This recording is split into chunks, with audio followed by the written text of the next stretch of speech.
একদিন আমি আমার মেয়েকে বলবো তার মা নিজের জীবন দিয়ে তাকে বাঁচিয়েছিল। শেষ নিঃশ্বাস পর্যন্ত সে মেয়েকে ছেড়ে যায়নি। মৃত স্ত্রী আন্দ্রেয়াকে নিয়ে এমনই পোস্ট শেয়ার করেছেন ভেনেজুয়েলার দ্বিতীয় বিভাগের ক্লাব মারিতিমো দে লা গুইয়ারার ফুটবলার হেক্টর বেও। কথায় আছে, মায়ের চেয়ে আপন কেউ হয় না। সন্তানদের আগলে রাখতে মায়েদের যেন জুড়ি নেই। নিজের জীবন দিয়ে সেই প্রমাণই দিলেন ভেনেজুয়েলার এক মা। ভূমিকম্পে যখন থরথর করে কাঁপছিল ভবন, তখন নিজের জীবনে তোয়াক্কা না করে রক্ষা করেন মেয়েকে, আগলে রাখেন মা আন্দ্রেয়া। জীবনের শেষ মুহূর্তেও মেয়ের হাত ছাড়েননি এই মা। ভয়াবহ ভূমিকম্পে যখন মুহূর্তের মধ্যে ধসে পড়েছিল বহুতল ভবন, তখন নিজের শরীর দিয়ে 1 বছরের মেয়েকে আগলে রেখেছিলেন ভেনেজুয়েলার ফুটবলার হেক্টর বেওর স্ত্রী আন্দ্রেয়া।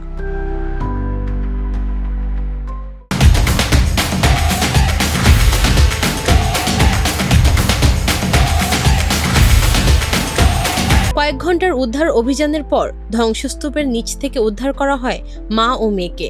তবে তখন আর বেঁচে ছিলেন না আন্দ্রেয়া। তবে সুখবর হলো, অলৌকিকভাবে প্রাণে বেঁচে যায় ছোট্ট আলানা। চিকিৎসকদের ধারণা, শেষ মুহূর্তে মায়ের সেই আত্মত্যাগী শিশুটির জীবন রক্ষা করেছে।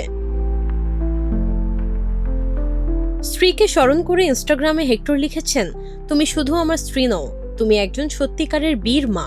আরেকটি পোস্টে তিনি লেখেন, আমি কিভাবে আমার মেয়েকে বোঝাবো তার জীবন বাঁচাতে তুমি নিজের জীবন উৎসর্গ করেছো, আর আমি তখন তোমাদের পাশে ছিলাম না।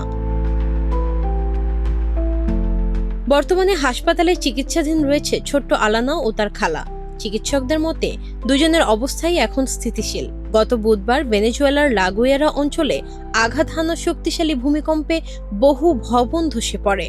সর্বশেষ তথ্য অনুযায়ী প্রাণ হারিয়েছে অন্তত 920 জন, আহত হয়েছে 4500-এরও বেশি মানুষ। এখনও ধ্বংসস্তূপের নিচে আটকা পড়ে আছে অনেকেই। প্রাকৃতিক দুর্যোগ কেড়ে নিয়েছে অসংখ্য প্রাণ, তবে সেই ধ্বংসস্তূপের মধ্যেও এক মায়ের শেষ আত্মত্যাগের গল্প মনে করিয়ে দিচ্ছে সন্তানের জীবন রক্ষায় একজন মা কতটা নিঃস্বার্থ হতে পারে।